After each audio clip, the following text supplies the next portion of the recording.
Du théâtre à présent dans un des lieux magiques de la Principauté, le Fort Antoine, qui accueille cette manifestation culturelle, le théâtre du Fort Antoine. L'amour était à l'honneur lundi et qui de mieux que Shakespeare pour en parler? Le reportage de Fabien Bonilla et de Lionel Bernardi. On connaît le songe d'une nuit d'été du plus célèbre dramaturge anglais, et bien voici Notre songe de Charles-Éric Petit, interprété par la compagnie L'Individu. Charles-Éric Petit propose une réécriture plus qu'une adaptation. Les fondamentaux du songe d'une nuit d'été sont bien présents. Deux couples en proie au tourment de l'amour croisent le roi des elfes et la reine des fées en pleine dispute. Puck et sa potion s'en mêlent, tandis qu'une troupe de comédiens amateurs prépare une pièce pour le mariage d'un prince. Et tout cela, le temps d'une nuit d'été. Il faut savoir que le songe d'une nuit d'été, c'est une pièce qui procède par une mise en abîme successive et qu'il est question de réalité, de fantasme, de rêve et que tout ça est à l'intérieur de cette pièce-là. C'est comme une petite horlogerie élisabéthaine. Il a écrit à peu près au milieu de sa vie, Shakespeare.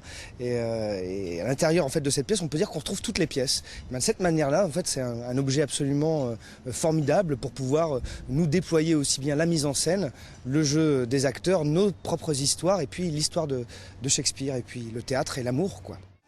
Pour l'époque, Shakespeare était d'une incroyable modernité et cette réécriture avec des termes de notre temps redonne un goût contemporain à ce classique.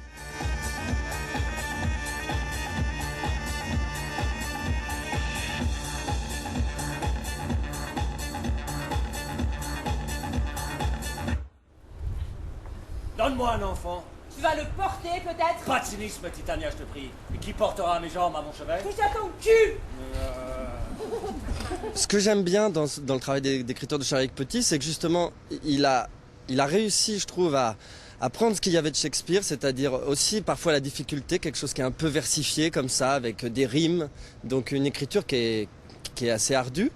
Et puis, et je pense que c'est ce qu'il y avait aussi du temps de Shakespeare, enfin c'est ce qu'on dit, j'y étais pas, mais avec vraiment de la vulgarité, tout d'un coup des endroits vraiment de grossièreté, d'une langue qui tout d'un coup devient très quotidienne, très ta gueule, et au milieu de ça, tout d'un coup un vers qui sonne comme de la poésie pure. Et ça, je trouve que Charles-Éric, il a vraiment essayé de trouver cette tension-là, en fait, entre de la vulgarité et puis tout d'un coup des éclats, en fait, de poésie. Tout Shakespeare est là, la tragédie, la comédie, la farce et la parodie, avec un soupçon d'irrévérence qui aurait certainement plu à William Shakespeare. Irrévérence qui, en tout cas, a plu au public du théâtre du Fort Antoine. Tisbé, ma petite Mitié, Tisbé.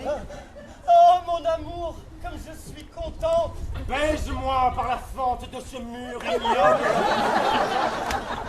Je ne baise qu'un mur et mes lèvres ne trouvent qu'un trou. Oh, mur odieux, voleur.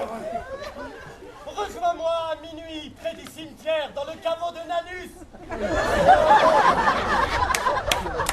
D'accord, mon amour, à tout à l'heure.